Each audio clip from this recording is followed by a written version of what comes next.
Ya, baik. Sebelumnya izin Bu, Assalamualaikum warahmatullahi wabarakatuh. Selamat pagi teman-teman semua. Yang terhormat Profesor Dr. Kori Yohana MM, yang terhormat Ibu Filza Sabrina, SPD MKOM, serta yang saya banggakan teman-teman sekalian kelas B Bisnis Digital. Next.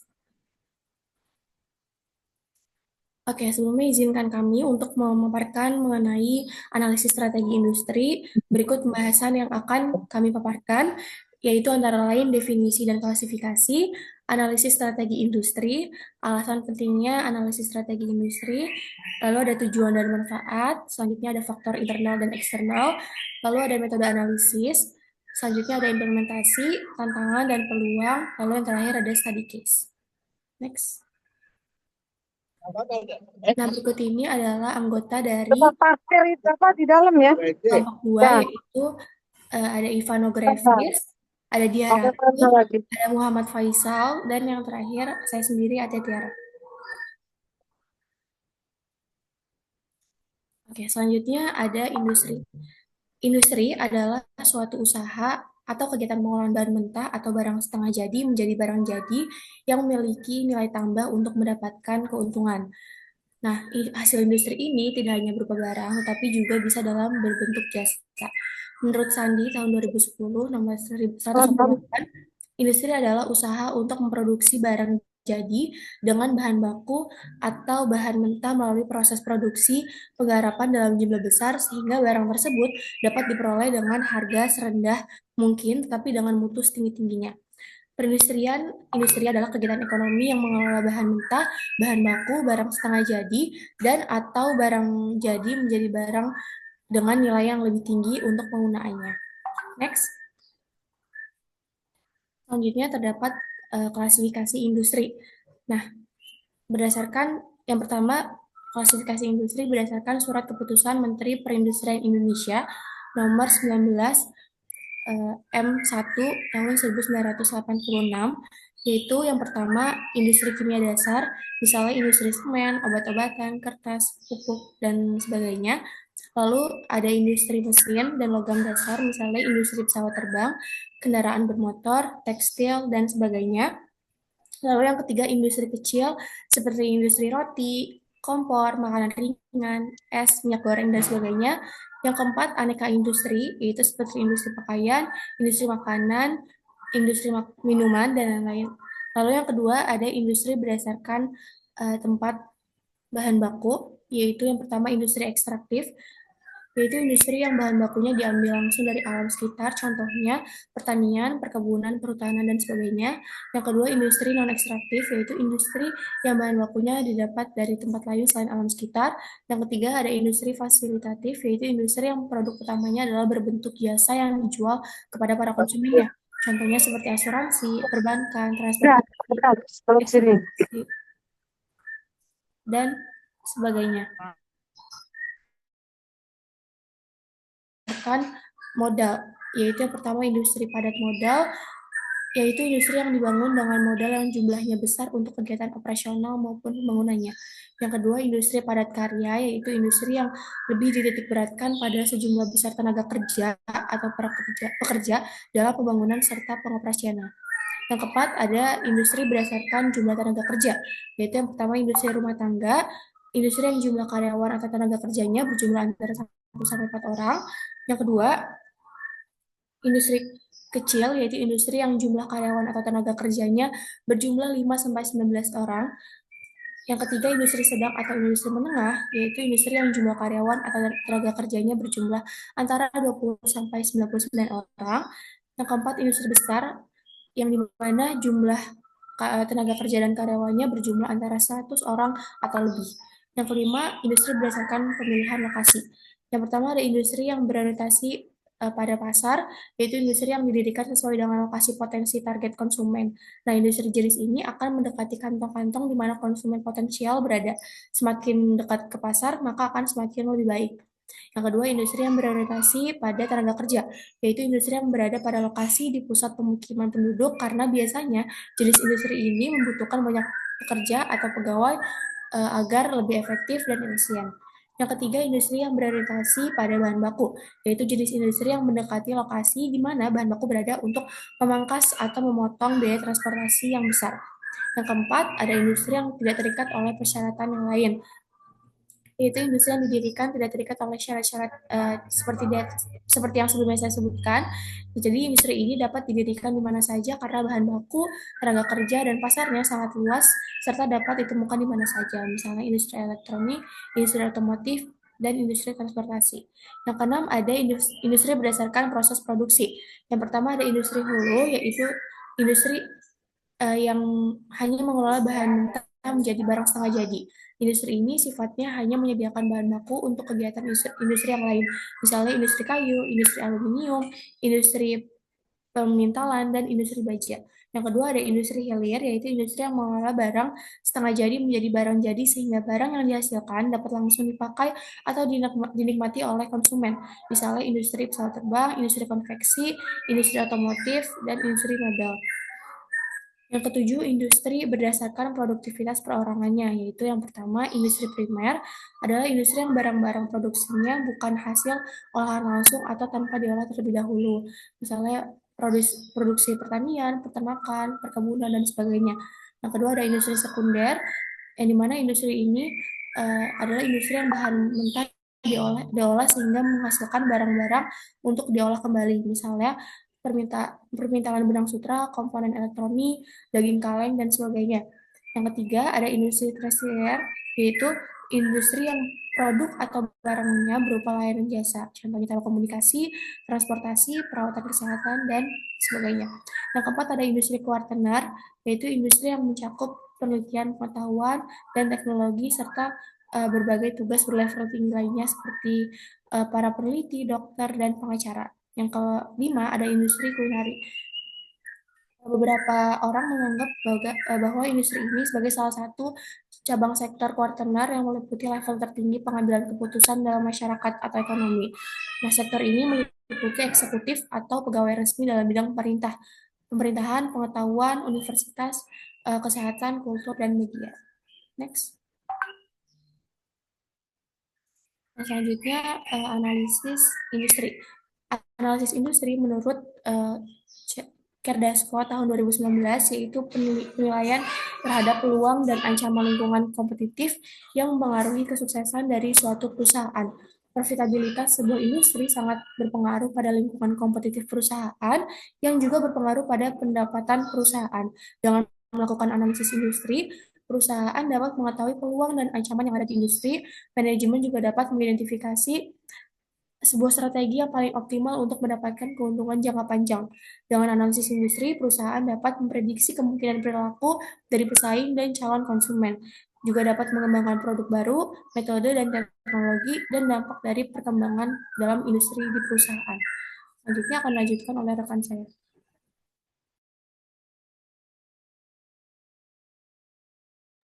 Ya, selanjutnya kita akan membahas terkait alasan kenapa sih pentingnya kita analisis strategi di dalam industri gitu. Nah, yang pertama itu supaya kita tuh paham gitu terkait struktur industri sama dinamika pasar. Karena kan setiap industri itu kan pasti memiliki karakteristik yang berbeda dan keunikan yang berbeda yang bisa mempengaruhi cara bisnis mereka gitu dalam beroperasi. Mungkin bisa dari regulasinya, rantai pasokannya, atau perilaku konsumennya. Nah, dengan kita paham gitu terkait struktur di industri itu kita bisa tahu siapa sih yang menjadi peran utama atau pemain utama di dalam industri. Nah, terus bagaimana alur distribusinya itu bekerja dan apa saja sih faktor yang mempengaruhi harga sama permintaannya. Nah, sedangkan kalau misalkan kita paham gitu terkait dinamika pasar, itu juga bisa membantu bisnis untuk menyesuaikan strategi yang tepat gitu supaya kita tuh bisa bersaing secara kompetitif. Misalkan kita bisa mengikuti tren ataupun menyesuaikan model bisnisnya itu sesuai kebutuhan pasar. Nah, yang kedua itu mengidentifikasi kondisi pasar dan persaingan. Persaingan dalam industri itu kan saat ini kan sangat ketat ya, terutama banyak industri yang menawarkan produk atau layanan yang serupa gitu. Nah, analisis industri ini bisa mengukur seberapa kuat sih posisi mereka dibanding para pesaingnya. Apa yang menjadi keunggulan produknya, harganya, kualitas, ataupun mungkin dari inovasi mereka gitu. Nah, kalau misalkan kita paham terkait persaingan ini, ya, di dalam bisnis itu kita bisa mengembangkan strategi yang lebih matang atau lebih tajam gitu. Nah, yang ketiga, membantu dalam pengambilan keputusan. Nah, keputusan bisnis yang baik itu kan harus didasarkan pada data dan pemahaman yang jelas gitu terkait kondisi industri. Misalkan analisis strategi industri ini bisa mengambil keputusan yang lebih tepat terkait ekspansi, investasi, inovasi produk, ataupun strategi dari pemasaran. Misalkan analisis menunjukkan tren peningkatan layanan digital gitu. Nah, maka bisnis ini bisa mengalokasikan sumber dayanya itu untuk pengembangan infrastruktur teknologi yang lebih baik. Nah, yang keempat, meningkatkan ketahanan bisnis dalam jangka panjang. Industri itu kan pasti selalu mengalami perubahan gitu, baik karena perkembangan teknologi, regulasi, atau faktor-faktor lainnya. Nah, industri yang tidak siap gitu dalam menghadapi perubahan, nantinya itu bisa tertinggal atau bahkan mengalami sebuah kegagalan. Makanya kalau misalkan kita paham terkait faktor-faktor yang bisa mempengaruhi industri di masa depan, perusahaan itu bisa menyusun strategi untuk mitigasi resiko dan lebih siap beradaptasi dalam jangka panjang. Nah, yang kelima adalah mengidentifikasi peluang investasi dan pertumbuhan. Analisis strategi industri itu juga bisa membantu bisnis dalam menemukan investasi yang menjanjikan. Seperti memahami tren, kebutuhan pasar, perusahaan, kita tuh bisa melihat sektor mana sih yang lebih berkembang dan potensinya itu lebih besar gitu. Terus yang dirangkum dalam teori oleh Rayleigh dan Brown tahun 1997, berbagai studi itu menunjukkan bahwa tingkat return dan resiko antar industri itu sangat bervariasi gitu. Misalkan ada industri yang memberikan return tinggi tapi resikonya itu juga besar. Sementara industri lain itu yang lebih stabil tapi pertumbuhannya itu lambat. Mungkin boleh di next. Oke, selanjutnya adalah terkait tujuan dan manfaat dari analisis industri sendiri. Yang pertama, kita jadi paham nih, apa sih masalah dan tujuan di dalam perusahaan. Karena kan setiap bisnis kan pasti memiliki tantangan dan adanya keinginan atau tujuan gitu yang ingin dicapai. Dengan melakukan analisis strategi industri ini, perusahaan tuh bisa mengidentifikasi nih masalah utama yang bisa menghambat pertumbuhan dan dapat menentukan arah yang lebih tepat gitu untuk mencapai tujuan bisnisnya. Yang kedua adalah meminimalkan resiko bisnis. Karena setiap industri kan ingin memiliki karena setiap industri kan pasti memiliki resiko yang berbeda, mulai dari fluktuasi harga bahan baku, perubahan kebijakan pemerintah, ataupun adanya perkembangan teknologi gitu. Nah, adanya analisis ini nih, perusahaan bisa mengantisipasi dari potensi ancaman dan menyiapkan strategi mitigasi yang lebih tepat gitu. Yang ketiga adalah optimalisasi sumber daya. Nah, sumber daya yang dimiliki bisnis itu kan baik berupa keuangan, tenaga kerja, maupun teknologi, itu kan harus digunakan secara lebih efisien gitu, agar sebuah bisnis itu bisa menghasilkan keuntungan yang lebih maksimal. Nah, analisis strategi industri itu kan bisa membantu sebuah perusahaan untuk menentukan bagaimana sih sumber daya tersebut tuh dialokasikan secara optimal. Misalkan, jika riset menunjukkan bahwa marketing digital itu lebih efektif gitu dibandingkan yang konvensional. Nah, itu kan perusahaan bisa mengalokasikan lebih banyak anggaran ke strategi digital marketing daripada yang konvensional. Dan yang terakhir, dapat merancang strategi bisnis. Keberhasilan bisnis ini sangat bergantung pada strategi yang tepat. Perusahaan ini bisa merancang gitu strategi yang sesuai sama kondisi pasarnya saat ini. Mencakup seperti ekspansi ke pasar baru, inovasi produk, diferensiasi, atau bahkan perubahan model bisnisnya. Boleh di next. Oke, kemudian apa aja sih faktor-faktor internal yang menjadi analisis industri ini? Yang pertama ada sumber daya industri, karena sumber daya itu kan adalah aset yang paling utama yang dimiliki sebuah perusahaan ya untuk menjalankan operasional dan untuk menghadapi persaingan di industri. Sumber daya ini nih bisa berupa seperti SDM, teknologi, bahan baku, infrastruktur, jaringan bisnis, dan kemitraan. Perusahaan dengan sumber daya yang lebih unggul itu bisa memiliki peluang yang lebih besar gitu untuk bertahan dan berkembang di dalam industri. Misalkan industri manufaktur yang memiliki peralatan canggih dan tenaga kerja yang terampil, itu akan lebih efisien gitu dalam produksinya. Nah, yang kedua adalah kemampuan inovasi, adaptasi, dan keberlanjutan. Karena industri itu kan terus mengalami perubahan baik dari segi teknologi, kebutuhan pasar, regulasi pemerintah. Oleh karena itu, di dalam perusahaan itu harus memiliki kemampuan untuk terus berinovasi gitu dan dapat beradaptasi dan menerapkan strategi yang keberlanjutan. Inovasi itu tuh bisa berupa seperti pengembangan produk baru, efisiensi dalam proses bisnis, atau penerapan teknologi digital. Selain itu, untuk yang keberlanjutan itu juga menjadi faktor yang penting gitu dalam industri yang semakin menuntut praktik bisnis ini yang ramah lingkungan dan bertanggung jawab sama secara sosial. Yang ketiga, yang terakhir adalah keuangan dan profitabilitas. Nah, kesehatan finansial perusahaan itu kan menjadi faktor kunci dalam keberlanjutan bisnis nih. Makanya keuangan yang stabil itu memungkinkan perusahaan untuk berinvestasi dalam pengembangan produknya, memperluas pasar, atau mungkin bisa untuk mengelola operasionalnya itu lebih baik gitu. Nah, kalau dari segi profitabilitas, itu juga menjadi indikator utama apakah bisnis ini nih dapat bertahan dalam jangka panjang atau tidak. Oke, boleh di next. Oke. Kemudian ada faktor-faktor eksternal. Eh, yang pertama ini ada kondisi pasar dan persaingan. Nah, setiap industri itu kan pasti memiliki dinamika pasar yang terus berubah, seperti dari perubahan tren konsumen, permintaan, ataupun strategi kompetitor gitu, yang menjadi faktor penting yang harus diperhatikan dalam perusahaan. Jika persaingan di industri itu yang semakin ketat, perusahaan itu kan perlu mencari cara ya untuk membedakan dirinya, baik mungkin dari inovasi produknya, terus strategi harganya, marketingnya, atau dari faktor-faktor lainnya. Nah, selain itu, masuk ke industri baru dalam perkembangan teknologi, itu kan juga bisa mengubah peta persaingan industri. Misalkan di industri transportasi, itu kan sekarang ada kehadiran layanan ride hailing seperti Gojek dan Grab yang telah mengubah cara orang berpergian gitu. Nah, yang kedua adalah regulasi dan kebijakan pemerintah.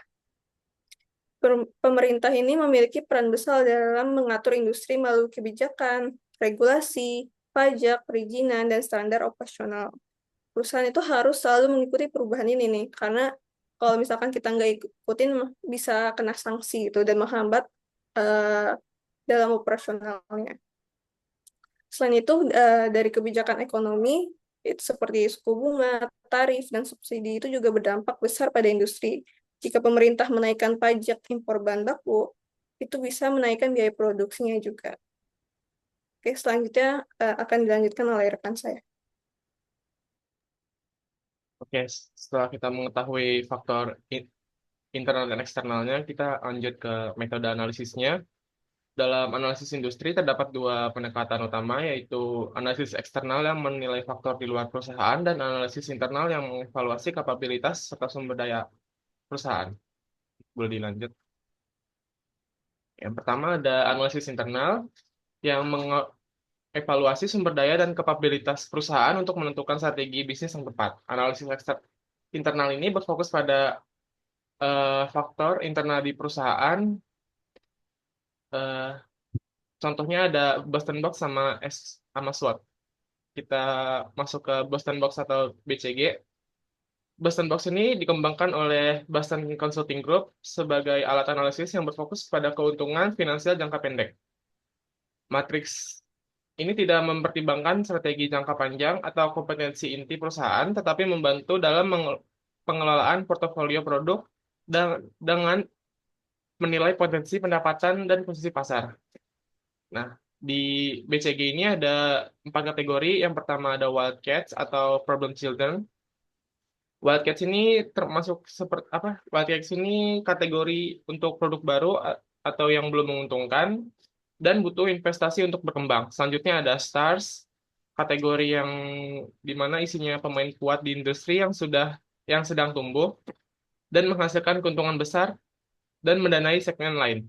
Selanjutnya ada Cash Cows, produk matang di pasar yang mapan dan memimpin pasar serta sumber keuntungan utama. Dan yang terakhir ada Dogs, produk dengan pangsa pasar terendah dan pertumbuhannya juga rendah. Biasanya dihentikan atau dialihkan ke sumber dayanya. Selanjutnya ada siklus dari BCG itu. Yang pertama ada Wildcats, pindah ke Stars, lalu ke Cash Cows. Habis itu bisa ke Dogs atau diperbarui dari awal lagi. Kesimpulan dari BCG ini membantu perusahaan mengelola portofolio produk dengan menentukan strategi investasi dan pengertian produk. Dengan pemahaman yang baik terhadap siklus hidup produk, perusahaan dapat menyesuaikan strategi bisnisnya agar tetap kompetitif dan berkelanjutan. Nah, selanjutnya ada SWOT atau Strength, Weakness, Opportunities, dan Threats. Metode analisis strategi yang digunakan untuk menilai kekuatan, kelemahan, peluang, dan ancaman ini eh, membantu perusahaan memahami posisinya di pasar dan merancang strategi yang efektif untuk berkembang. Unsur dari SWOT yang pertama ada strength, yang merupakan faktor internal yang memberikan keunggulan kompetitif bagi suatu bisnis dibanding pesaingnya. Contohnya yaitu brand yang sudah dikenal luas, produknya berkualitas tinggi, atau teknologi produk yang lebih canggih dan efisien. Selanjutnya ada weakness, faktor internal yang menjadi hambatan bagi pertumbuhan bisnis. Contohnya ada biaya personal yang tinggi, kurangnya inovasi, dan strategi pemasaran yang kurang efektif. Selanjutnya ada opportunities, faktor eksternal yang dimanfaatkan untuk memperluas dan mengembangkan bisnis. Contohnya kemajuan teknologi digital yang menguntungkan jangkauan pemasaran, kebijakan pemerintah yang menguntungkan industri lokal, dan juga kesadaran konsumen yang meningkat gitu. Dan yang terakhir ada threats, faktor eksternal yang berpotensi menghambat pertumbuhan bisnis dan menimbulkan tantangan. Contohnya persaingan yang ketat, ketidakstabilan harga bahan baku, regulasi pemerintah yang berdampak negatif, dan juga tren pasar yang berubah. Kesimpulan dari SWOT itu, melalui analisis ini, semua bisnis dapat eh, merancang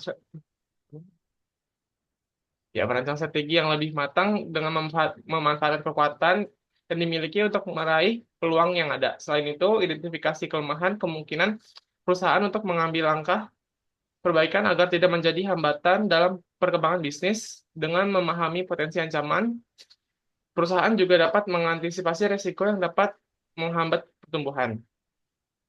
Dengan demikian, analisis SWOT ini membantu bisnis dalam mengambil keputusan strategis yang lebih efektif dan juga berkelanjutan. Oke, selanjutnya ada faktor eksternal. Tapi sebelumnya boleh di next dulu. Agak berantakan. Next satu slide dulu. Nah ini matriksnya yang dari sebelumnya. Yang tadi sudah saya sebutkan. Ada Wildcat, Stars, Cashflow, dan Docs. Lalu SWOT. Oke, boleh dikembali. Slide sebelumnya. Eh, metode analisis eksternal. Metode analisis eksternal ini berfokus pada faktor di luar perusahaan seperti persaingan pasar dan tren industri. Eh, contoh salah satu metodenya adalah Pasta dan Porter Five Force Model. Yang pertama ada PESTEL atau Political, Economic, Sociocultural, Technological, Legal, dan Environmental. Yang tujuannya adalah digunakan untuk menilai lingkungan eksternal organisasi. Faktor-faktornya ada yang tadi pertama ada politikal, contohnya ada regulasi perdagangan dan tarif. Yang kedua ada kebijakan kesejahteraan sosial. Selanjutnya ada ekonomikal, contohnya seperti suku bunga, jumlah uang yang beredar, inflasi. Lalu ada sosial kultural, perubahan permintaan dan selera pasar, lalu demografi, serta perubahan gaya hidup. Selanjutnya ada teknologikal, seperti kecepatan perubahan pada teknologi. Lalu ada legal, regulasi praktik, perdagangan, dan persaingan.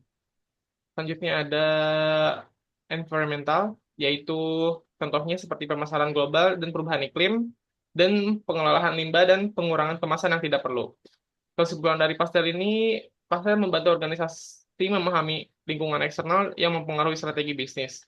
Fokus utamanya adalah memahami faktor kritis dan dampaknya terhadap organisasi, bukan hanya mencatat daftar isu yang ada. Lalu selanjutnya ada Porter Five Forces Model yang dicetuskan oleh Michael Porter pada 1980, yang fungsinya untuk mengevaluasi profitabilitas dan daya tarik suatu industri. Fokus utamanya adalah memahami lingkungan dan persaingan serta mengembangkan strategi yang kompetitif. Lalu ada apa aja sih dari five forces-nya ini? Yang pertama ada ancaman bagi pendatang baru. Nah, si ancaman ini dari dari pendatang baru, gimana ya? Industri yang baik, industri yang menarik dapat mengundang pendatang baru gitu. Jadi ancaman dari pendatang baru tinggi jika mudah bagi perusahaan baru untuk memasuki pasar. Ancaman pendatang baru tinggi jika hambatan masuknya itu rendah. Ancaman pendatang barunya itu tinggi jika modal yang dibutuhkan juga sedikit. Lalu ada kekuatan pemasok atau yang membatasi pengurangan pada kos. Kekuatan pemasoknya tinggi apabila jumlah pemasoknya sedikit. Kekuatan pemasoknya tinggi jika biaya perpindahan ke pemasok lain mahal. Kekuatan pemasoknya tinggi jika tidak ada alternatif lain untuk bahan baku. Selanjutnya ada kekuatan pembeli, kemampuan pelanggan atau kemampuan pelanggan untuk menekan harga atau menuntut kualitas yang lebih baik. Contohnya seperti kekuatan pembeli tinggi jika jumlah pembeli sedikit dan terpusat, kekuatan pembeli tinggi jika pembeli dapat dengan mudah beralih ke produk pesaing, kekuatan pembeli tinggi jika harga produk tinggi sehingga pembeli mencari alternatif. Lalu ada ancaman produk substitusi atau produk alternatif yang mengancam pasar. Ancaman produk substitusi itu tinggi jika alternatif lainnya lebih murah. Terus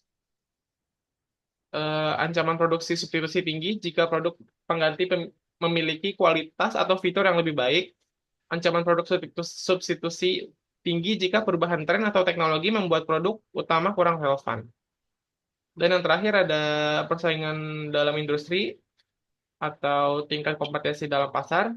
Persaingan dalam industri tinggi jika ada banyak pesaing dengan ukuran yang sebanding. Pesaing dalam industri tinggi jika pertumbuhan pasar lambat atau stagnan. Lalu persaingan dalam industri tinggi jika diferensiasi produk rendah dan pelanggan mudah beralih.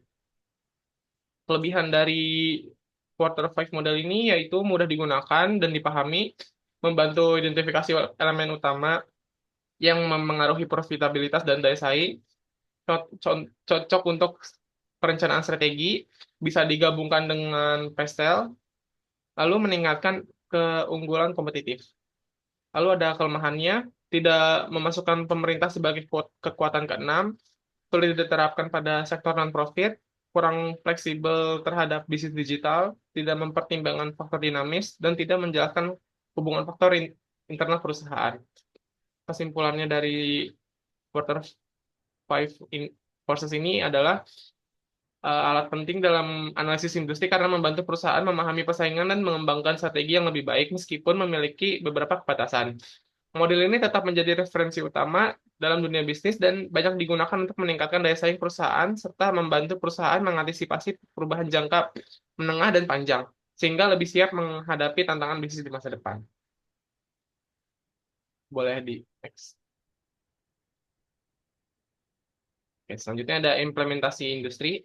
Implementasi strategi sangat penting karena menentukan keberhasilan perubahan dalam organisasi.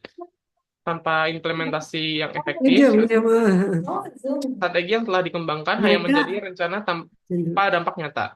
Proses ini melibatkan berbagai tantangan, termasuk resistensi terhadap perubahan, keterbatasan sumber daya, dan ketidakpastian lingkungan bisnis. Oleh karena itu, organisasi harus memastikan bahwa strategi diterapkan dengan baik untuk memaksimalkan manfaat, mengurangi resiko kegagalan, dan mencapai tujuan bisnis secara optimal. Ada 3 aspek utama implementasi strategi, yaitu konteks strategi, peran pemimpin, dan 2 alat implementasi, yaitu McKinsey 7S dan juga model BBS. Yang pertama ada konteks implementasi strategi, boleh di next. Ya. Ya. Yang pertama ada time, beberapa yang yang menanyakan seberapa cepat strategi harus diterapkan, apakah perubahan harus dilakukan secara cepat atau bertahap. Lalu ada scope yang menanyakan seberapa besar perubahan yang terjadi, apakah perubahan bersifat transformasional, yang mana perubahan besar yang mengubah seluruh sistem, atau incremental, perubahan bertahap yang lebih kecil. Lalu ada capability, seberapa siap organisasi dalam menghadapi perubahan. Lalu ada faktor-faktornya yang diperhatikan seperti pengalaman sebelumnya, lalu apakah perubahan sebelumnya sudah sukses atau sudah gagal, dan keterampilan tim dalam mengelola perubahan. Selanjutnya ada readiness, apakah semua elemen yang organisasi sudah siap untuk berubah, perlukah ada komunikasi yang lebih efektif agar semua pihak memahami perlunya perubahan.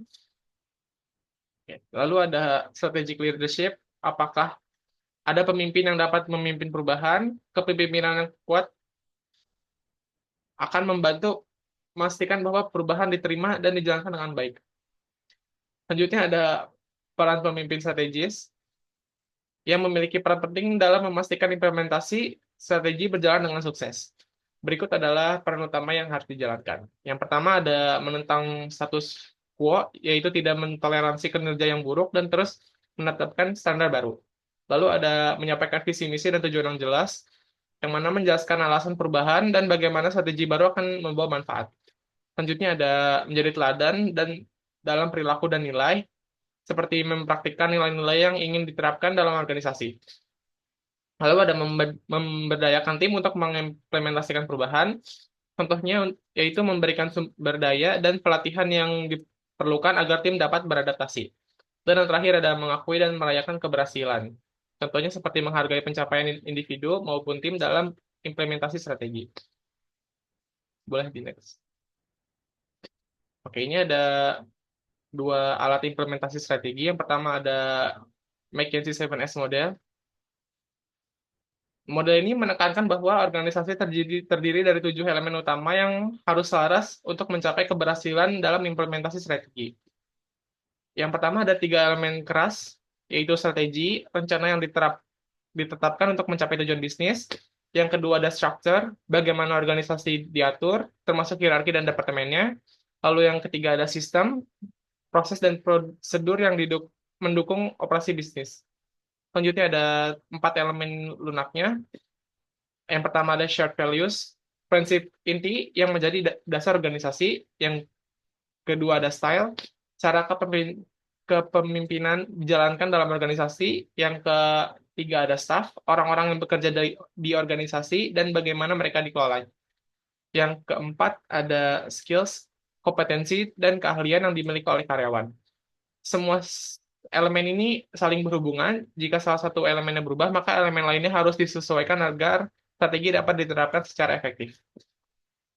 Selanjutnya ada Balance Business Scorecard atau BBS. BBS adalah pengukuran kinerja organisasi yang menilai keseimbangan antara berbagai aspek dalam implementasi strategi.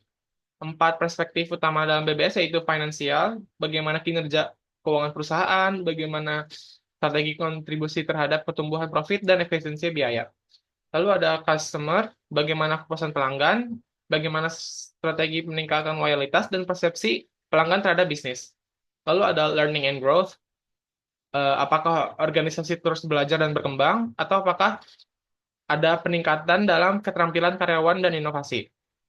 Selanjutnya ada internal business process, yaitu bagaimana apakah proses internal sudah efisien, apakah ada hambatan yang perlu diperbaiki agar strategi dapat berjalan dengan baik. Nah, si BSS ini memungkinkan perusahaan untuk mengelola strategi dari berbagai aspek, bukan hanya finansial, sehingga dapat dilakukan perbaikan berlanjutan sesuai kebutuhan. Kesimpulan dari analisis industri ini yaitu proses kompleks yang harus memperhitungkan konteks, peran pemimpin, serta alat bantu seperti McKinsey 7S model dan BBS. Tanpa implementasi yang efektif, strategi yang telah dikembangkan bisa menjadi tidak bernilai. Kesuksesan implementasi tergantung pada kesiapan organisasi, pemimpin yang kuat, serta keseimbangan antara faktor keuangan dan non-keuangan dalam evaluasi kinerja. Selanjutnya akan dijelaskan oleh rekan saya. Selanjutnya ada tantangan dan peluang analisis industri. Yang pertama ada PESEL. Peluangnya membantu memahami faktor makro seperti kebijakan pemerintah, tren ekonomi, dan teknologi yang dapat dimanfaatkan untuk pertumbuhan bisnis. Tantangannya, perubahan faktor eksternal seringkali tidak dapat dikendalikan, dan analisis ini membutuhkan data yang luas serta selalu diperbarui. Yang kedua ada Port Five Force Model. Peluangnya membantu perusahaan mengidentifikasi tingkat persaingan dan mengembangkan strategi kompetitif. Dan tantangannya tidak mempertimbangkan faktor internal dan kurang relevan dalam eh, industri yang berkembang pesat atau berbasis inovasi. Selanjutnya ada Boston Box. Peluangnya membantu dalam pengambilan keputusan terkait produk atau unit bisnis, seperti kapan harus menginvestasikan lebih banyak sumber daya atau menghentikan produk yang kurang menguntungkan. Tantangannya sederhananya, analis ini tidak selalu mencerminkan dinamika pasar yang kompleks dan bisa memberikan gambaran yang kurang akurat jika data tidak diperbarui. Yang terakhir ada SWOT, peluangnya memberikan gambaran menyeluruh tentang kekuatan dan kelemahan internal, serta ancaman dan peluang eksternal untuk menentukan strategi bisnis terbaik. Tantangannya, analisis ini subjektif dan bergantung pada persepsi individu, sehingga dapat menghasilkan kesimpulan yang bias jika tidak didukung data yang kuat. Boleh di next. Selanjutnya ada studi kasus Zara. Zara adalah salah satu merek pakaian retail terbesar di dunia yang berasal dari Spanyol dan dimiliki oleh Inditex Group.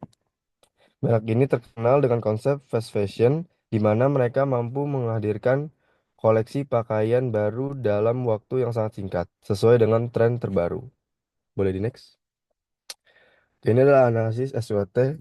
Yang pertama ada strength atau kekuatan.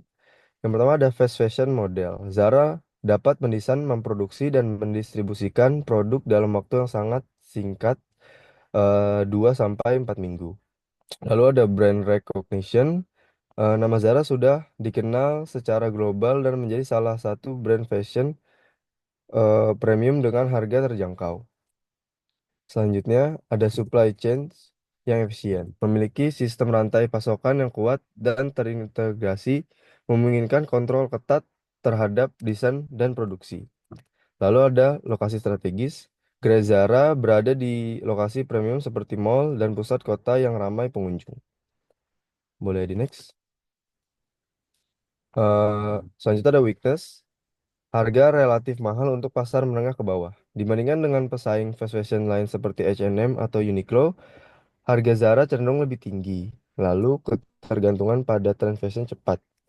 Eh, karena karena model bisnisnya berbasis fast fashion, jika terjadi perubahan terlalu cepat, ada pergeseran preferensi pelanggan, stok lama bisa sulit terjual. Lalu kurangnya digital presence. Meskipun memiliki toko online, strategi digital marketing Zara masih kalah dibandingkan dengan pesaing seperti Shein yang lebih agresif di media sosial dan e-commerce. Boleh di next. Selanjutnya ada opportunities. Eh, Perluasan pasar ke negara berkembang. Permintaan fashion di negara berkembang seperti Indonesia, India, dan Brasil semakin meningkat. Lalu ada meningkatnya keberlanjutan.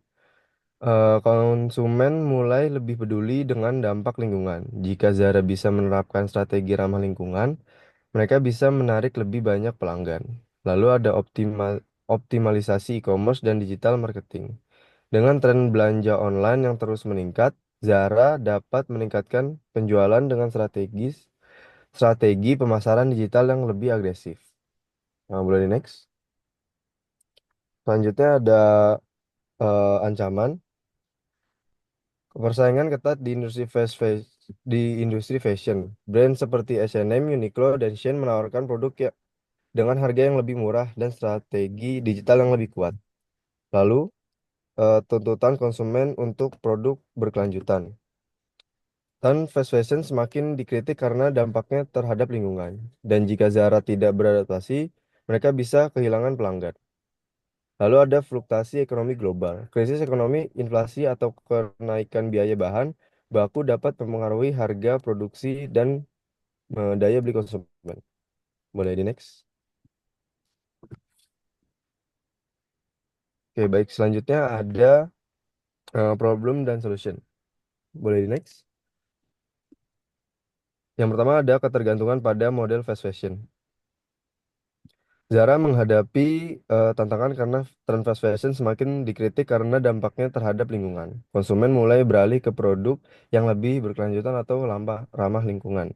Solusinya adalah mengembangkan lini produk yang lebih ramah lingkungan, misalnya dengan menggunakan bahan daur ulang atau sistem produksi yang lebih berkelanjutan, dan memperkenalkan konsep slow fashion dengan koleksi yang memiliki desain lebih timeless agar dapat bertahan lebih lama. Boleh di next? Oke, selanjutnya problem kedua, persaingan ketat dengan brand online seperti Shein. Shein lebih unggul dalam pemasaran digital dan memiliki strategi harga yang lebih murah, sehingga menarik banyak pelanggan dari segmen yang sama.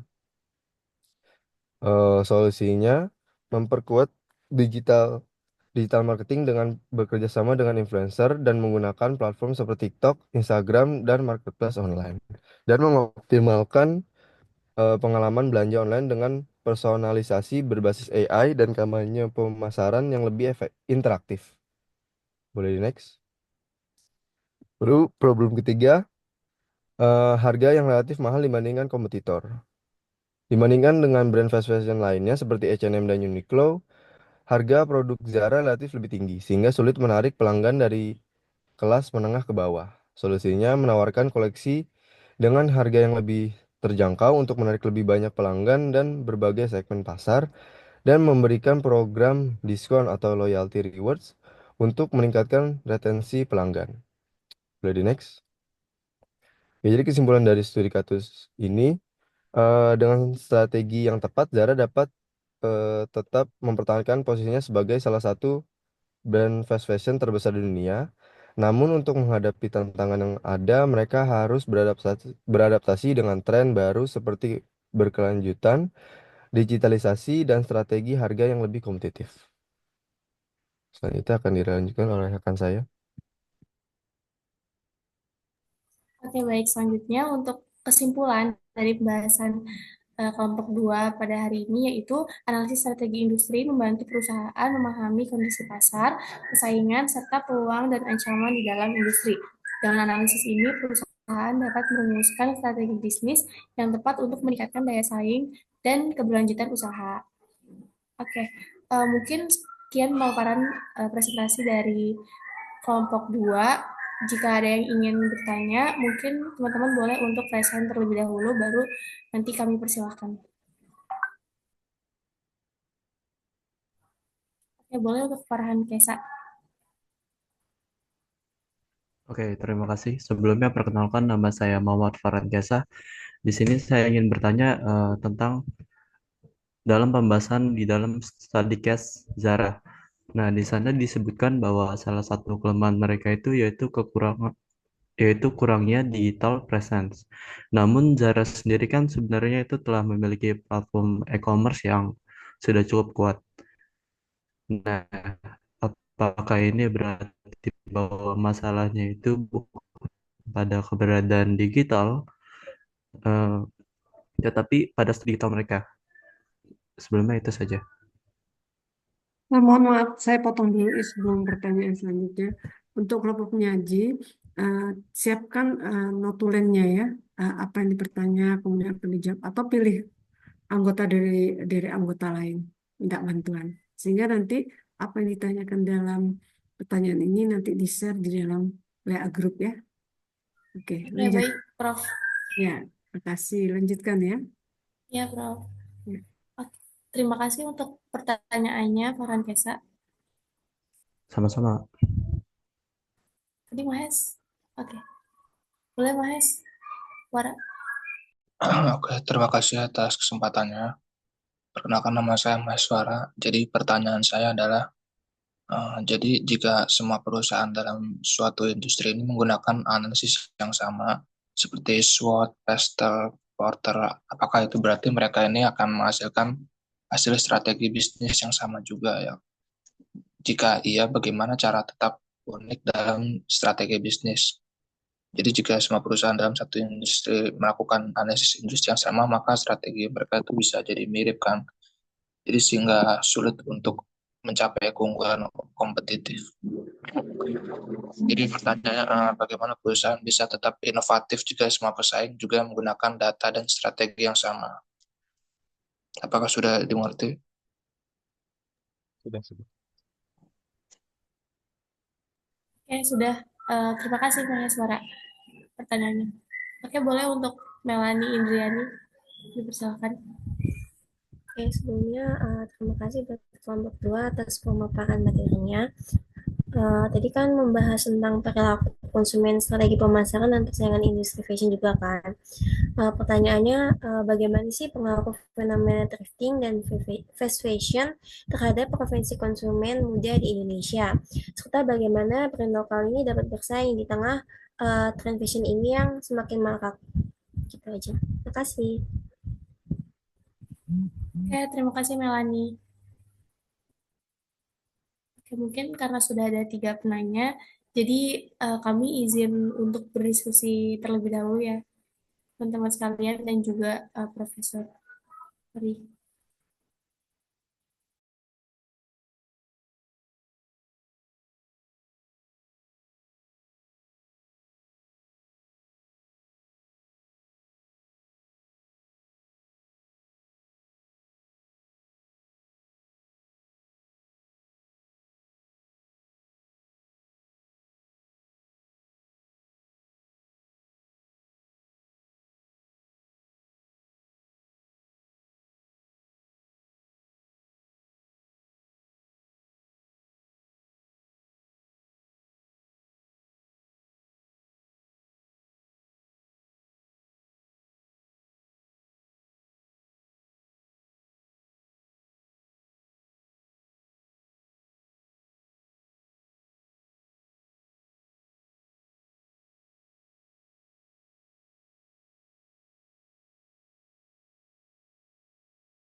Ya, sambil menunggu teman kita berdiskusi, kita bisa tarik kesimpulannya.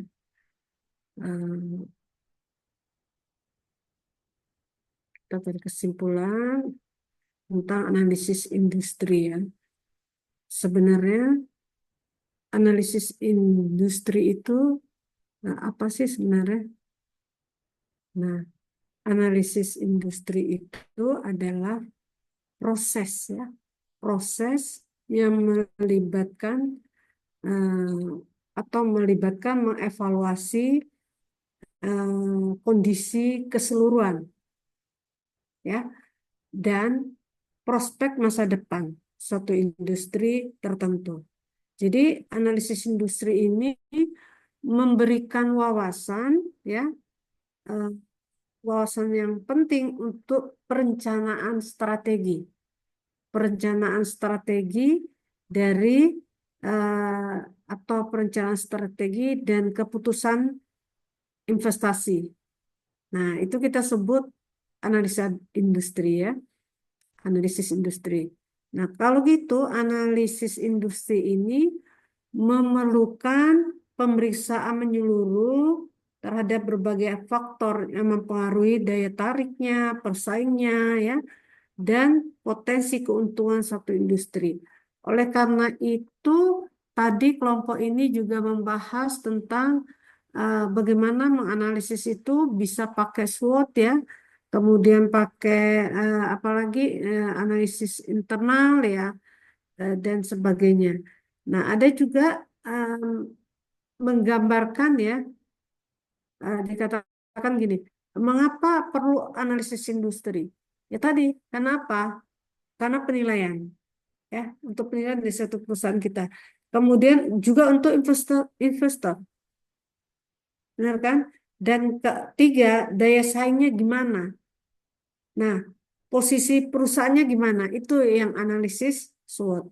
Analisis SWOT ini sangat-sangat gampang, tapi banyak yang memakai ya suatu perusahaan atau kita sendiri di UNJ ini kalau mau akreditasi kita buat analisis SWOT tadi. Apa kekuatan kita, kelemahan kita, pesaing kita di mana ya. Jadi sebenarnya elemen dari industri itu, analisis industri itu adalah satu gambaran masa depannya. Jadi elemennya adalah analisis industrinya karena membahas tren dan prospek industri di masa depan. Ya, saya rasa tadi sudah kelompok ini yang mengajukan. Kemudian analisis pesaing, ya kita bisa tahu gimana sih pesaing dari perusahaan kita. Nah, kita harus analisis. Kemudian model 5 kekuatan tadi ada poster ya. Nah, poster ini digunakan untuk memain daya tarik dan persaingan dalam industri. Elemen-elemen industri itu tadi sudah dijelaskan ya. Ada competitive profile metric, analisa SWOT, segmen pasar, ramalan industri dan sebagainya. Baik, apakah kelompok penyaji sudah siap menjawab pertanyaan teman-teman kita yang tadi? Atau ini bukan untuk penyaji saja menjawab, boleh pesertanya memasukkan pendapatnya ya, menambahkan pendapat dari si penyaji atau dari siapapun sehingga diskusi kita hidup. Ya, silakan. Baik, Ya, Prof. ya. Saya izin menjawab pertanyaan dari teman-teman sekalian. Untuk dari Kesa sendiri, tadi pertanyaannya dalam studi kasus Zara disebutkan bahwa salah satu kelemahan mereka yaitu kurangnya digital presence. Namun Zara sebenarnya telah memiliki platform e-commerce yang cukup kuat. Apakah ini berarti bahwa masalahnya bukan pada keberadaan digital, tapi pada strategi digital mereka? Untuk jawabannya, menurut kami betul, karena Zara sendiri sudah memiliki platform e-commerce yang kuat, tetapi masih dianggap memiliki kelemahan dalam digital presence. Berarti masalahnya itu kemungkinan bukan pada keberadaan digital mereka, tetapi pada strategi digital yang mereka gunakan.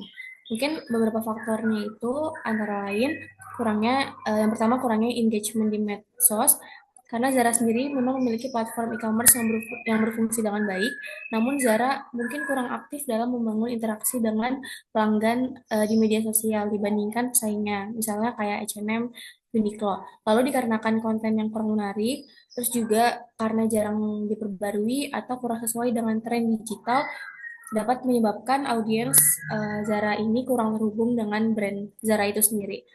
Lalu kedua, faktornya karena strategi pemasaran digital yang kurang optimal. Zara sendiri dikenal lebih mengandalkan pengalaman toko fisik dan strategi pemasaran berbasis word of mouth dibandingkan iklan digital yang agresif. Zara sendiri masih kurang memanfaatkan potensi influencer marketing, iklan berbayar di media sosial, dan juga kampanye omnichannel. Yang ketiga yaitu kurangnya maksimal pengalaman omnichannel. Omnichannel sendiri memungkinkan pelanggan untuk beralih antara platform digital dan toko fisik dengan mulus. Jika integrasi antara toko offline dan online Zara belum optimal, maka kemungkinan ini bisa menjadi kelemahan dari Zara sendiri dalam hal pengalaman pelanggan. Apakah sudah cukup terjawab, Farhan Kesa? Terima kasih sudah menjawab. Oke, terima kasih.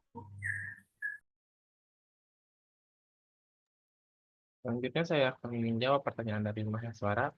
Yang pertanyaannya itu, jika semua perusahaan dalam satu industri menggunakan analisis yang sama, apakah itu berarti mereka akan menghasilkan strategi yang sama? Jika iya, bagaimana cara tetap unik dalam strategi bisnis mereka? Jawabannya enggak juga, walaupun semua perusahaan pakai analisis yang sama kayak SWOT, PESTEL, atau Portal, nilai akhirnya tetap beda karena setiap bisnis punya cara interpretasi sumber daya dan eksekusi yang beda.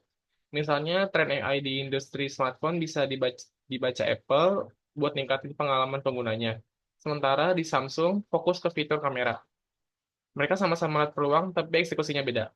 Selanjutnya ada supaya strategi tetap beda dari yang lain, bisnis harus punya unique value proposition yang bikin brand mereka ini beda gitu dibanding kompetitornya. Bukan cuma sekedar ikutan tren. Selain itu, memanfaatkan data internal dan feedback pelanggan buat ngertiin kebutuhan pasar dengan lebih akurat juga penting. Dan jangan lupa eksekusi dan adaptasi karena strategi yang sukses bukan cuma yang terlihat keren di atas kertas. Karena yang baik itu yang bisa dijalankan dengan baik dan cepat menyesuaikan dengan perubahan gitu. Apa sudah terjawab? Nah, sudah terjawab. Terima kasih. Hmm. Oke, selanjutnya saya akan menjawab pertanyaan dari Melanie Indriani. Tadi pertanyaan itu terkait bagaimana sih pengaruh fenomena thrifting dan fast fashion terhadap preferensi konsumen muda di Indonesia, serta bagaimana brand lokal dapat bersaing di tengah tren ini. Benar? Oke, jadi fenomena thrifting dan fast fashion ini nih saat ini emang memberikan pengaruh gitu yang sangat signifikan terhadap preferensi konsumen. Apalagi anak muda saat ini tuh cenderung untuk memilih produk yang lebih terjangkau dan mengikuti tren terkini gitu. Dari sudut pandang analisis strategi industri, kita bisa menggunakan teori dari Porter Price Force untuk menganalisis nih bagaimana fenomena ini nih bisa mempengaruhi persaingan industri terutama dalam fashion lokal. Yang pertama adalah ancaman pendatang baru yang semakin tinggi karena siapapun dapat dengan mudah gitu untuk membuka usaha thrift atau menjadi reseller fast fashion. Di sisi lain, bargaining power of buyer atau kekuatan tawar konsumen itu tuh bisa membuat konsumen jadi punya banyak pilihan gitu terkait brand lokal, thrifting ataupun fast fashion lainnya gitu. Mereka tuh bisa dengan mudah beralih gitu jika brand yang dia mau nih nggak sesuai sama ekspektasi harga ataupun tren dari mereka. Kemudian ancaman produk pengganti, thrifting dan fashion sendiri ini bisa substitusi gitu dari brand lokal. Jika brand lokal tidak menawarkan yang keunikan ataupun value lainnya gitu, mereka bisa digantikan. Nah, oleh karena itu, supaya dapat bersaing, brand lokal itu perlu menerapkan strategi diferensiasi produk, terus menonjolkan kualitasnya, ataupun desainnya itu yang unik gitu, yang beda dari yang lain. Selain itu, kita bisa memanfaatkan tren sustainability, membangun komunitas lokal, serta mengoptimalkan dari digital marketing. Apa sudah terjawab, Melanie? Sudah cukup terjawab. Terima kasih Ratu atas jawabannya. Terima kasih kembali. Oke, tadi tiga pertanyaan sudah kelompok kami jawab. Mungkin dari teman-teman apakah ada yang ingin menambahkan jawabannya? Atau ada yang ingin bertanya juga dipersilakan. Izin mau nambahin terkait jawaban untuk Mahes dong. Oke, boleh. Virgiawan dipersilakan. Kalau untuk Mahes sendiri kan tadi pertanyaannya lebih ke arah kalau misalkan orang-orang pakai apa namanya teori dan juga cara yang sama, terus diferensiasinya itu gimana ya? Soalnya kan pasti mereka satu sumber, kayak misalkan apa namanya penggunaan teorinya.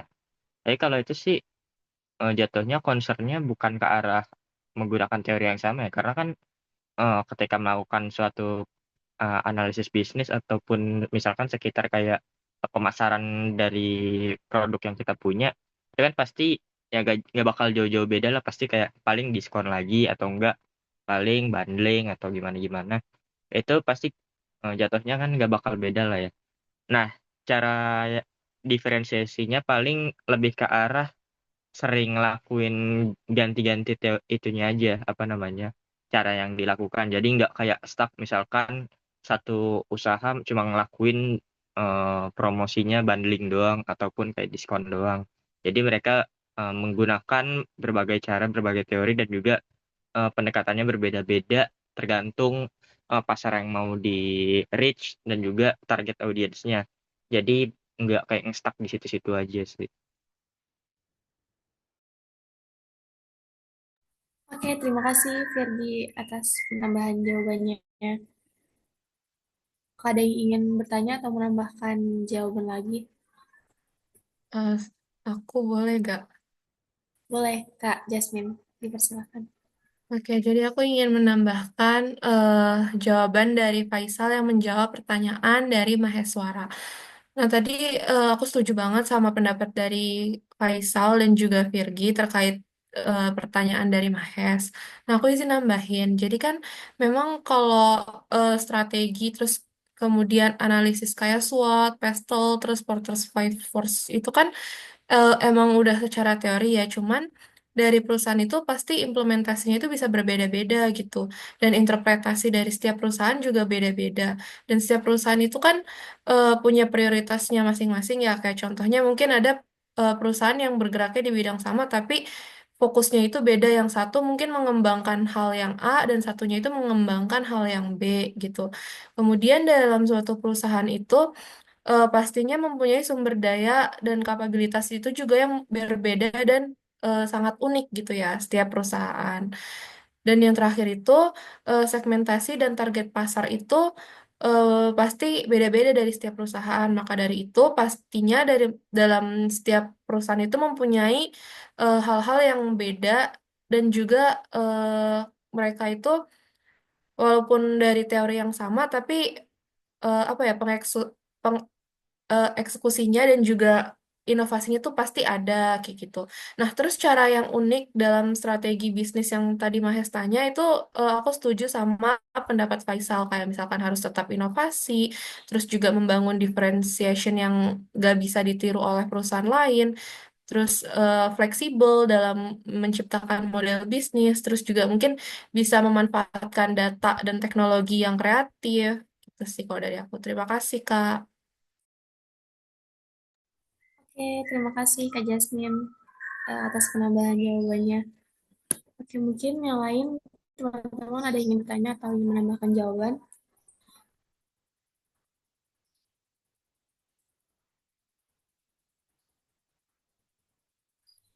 Oke, karena nggak ada, maka karena tadi juga pertanyaan sudah kami jawab, kami ingin mengucapkan terima kasih kepada teman-teman yang sudah bertanya dan juga yang sudah menambahkan jawaban. Terima kasih juga yang sudah mendengarkan pemaparan presentasi dari kami.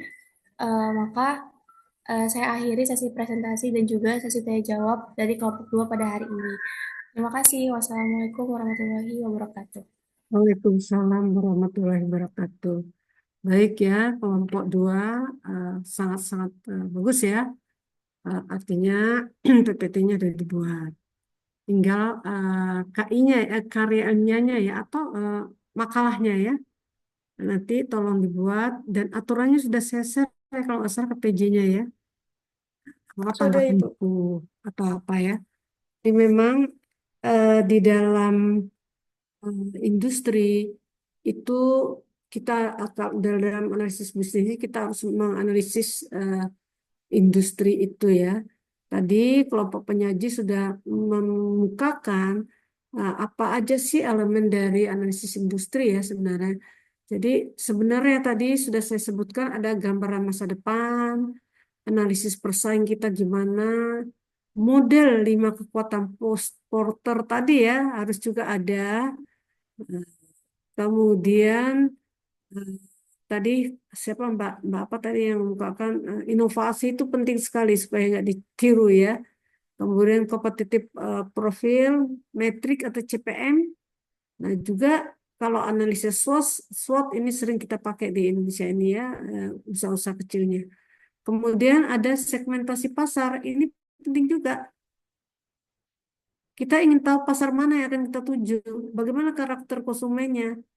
Kalau nggak salah saya pernah cerita apa kelas ini atau kelas yang lain, dia akan mendirikan makanan bayi gitu ya di Rawamangun.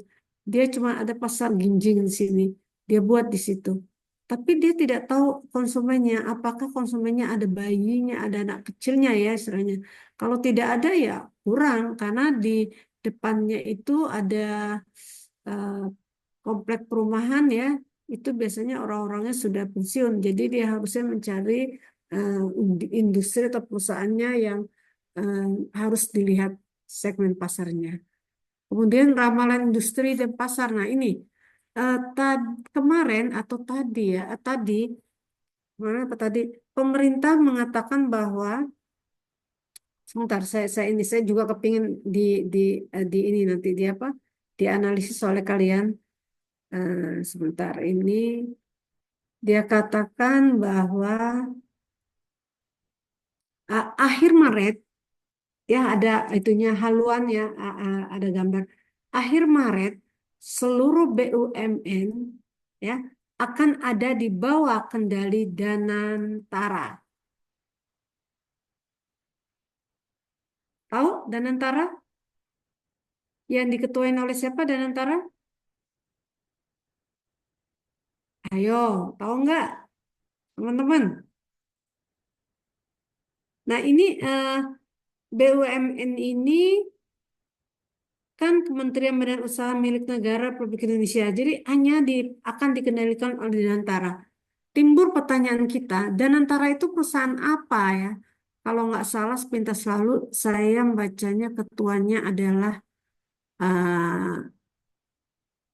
mantan presiden ya, mantan presiden kita yaitu Jokowi. Wah, negara kita makin hancur ya. Gimana katanya Prabowo tahun 2000 berapa Indonesia akan gelap ya? Iyalah utangnya banyak. Tambah lagi BUMN akan dikuasain sama yang kekuatan tadi, Danantara. Danantara itu dikendalikan oleh Sembilan Naga.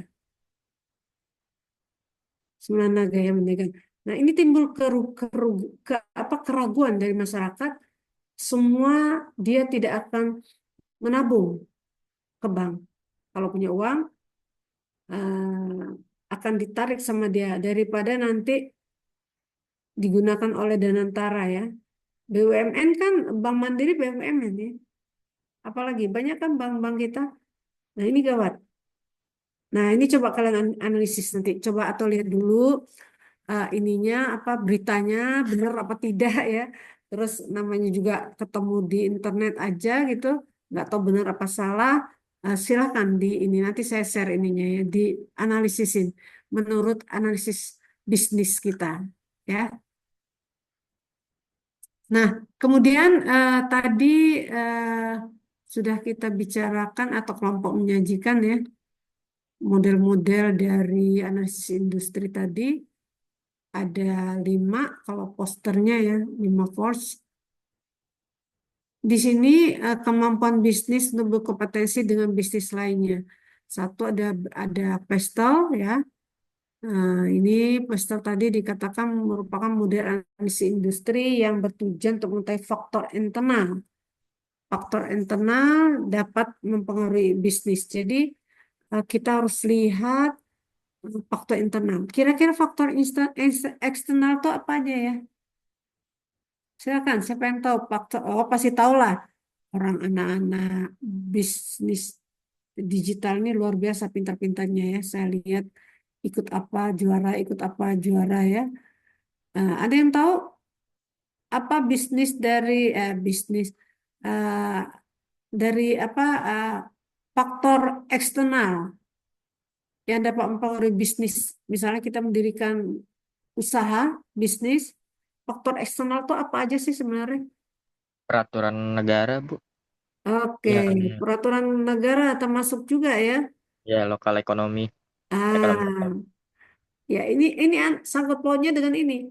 Saya baca investor dari luar semua mengambil dananya. Nah, kacau. Tahun 98 di Bali juga gitu. Terjadi krismon karena semua investor kabur. Nah, ada lagi yang waktu bom-bom itu ya, kalian ada nggak ya? Belum lahir kali ya. Bom banyak sekali bom di Bali, di bom dan sebagainya ya.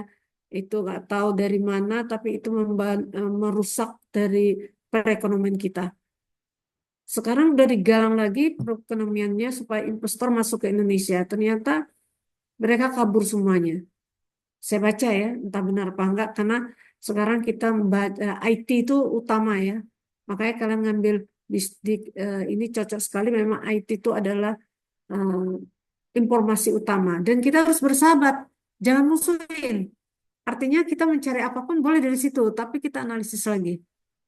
Itu ya, istilahnya internal, eksternal itu banyak sekali pengaruhnya, terutama untuk keputusan dari pemerintah, bagaimana kita akan berusaha. Kalau SWOT itu semua pada tahu, nah poster 5 phase tadi ada 5 ya, ada 5 di sini, sudah dijelaskan oleh kelompok. Poster phase tadi mana ini? Oke. Nah, kemudian ada pesta analisis ya. Tadi termasuk ada politik ya. Tadi kelompok penyaji udah juga politikal untuk internalnya ya, external force driven by government and politics ya. Kemudian ada lagi ekonomi, itu juga eksternal ya. Kemudian sosiologikal, eksternal juga, yaitu external force driven by social and dynamic ya.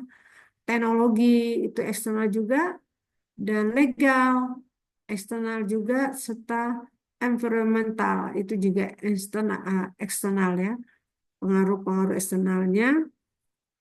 Kemudian kalau gitu ini kita jam berapa, selesai bentar lagi ya. Berarti kalau kita sudah menganalisis industri pada persaing pasar, kita bisa lanjut ke tahap mengimplementasikan analisis tadi ya ke dalam strategi bisnis agar satu perusahaan dapat bertahan dan berkembang di tengah persaingan. Jadi kalau sudah kita analisis, ya jangan tidak diterapkan, harus kita terapkan, kita implementasikan ya. Jadi melalui analisis industri ini, perusahaan dapat mengidentifikasi tren pasar ya, kemudian persaingnya bagaimana, serta peluangnya bagaimana, ancaman dan peluangnya. Kemudian perusahaan itu dapat menentukan strategi bisnis yang tepat seperti strategi harga ya, tadi harga murah ya, cost leadership, atau istilahnya harga diturun-turunkan, diskon. Apalagi Shopee itu tanggal tanggal berapa yang tanggal cantik dia selalu menurunkan harga ya, sehingga banyak pembeli-pembeli yang atau yang belanja tengah malam. Saya suka perhatikan kok tengah malam pada bangun, rupanya memperhatikan barang-barang yang bisa dibeli di diskon. Kemudian jangan lupa juga diferensiasinya, diferensiasi produknya. Kemudian juga fokus pada segmen pasar tertentu. Jadi kalau misal perusahaan ingin dalam tadi seperti Sarah ya, tadi perusahaan tadi dia hanya pakaian dan katanya pakaiannya hanya sebentar ngikutin tren, tapi ternyata ada kasus juga ya.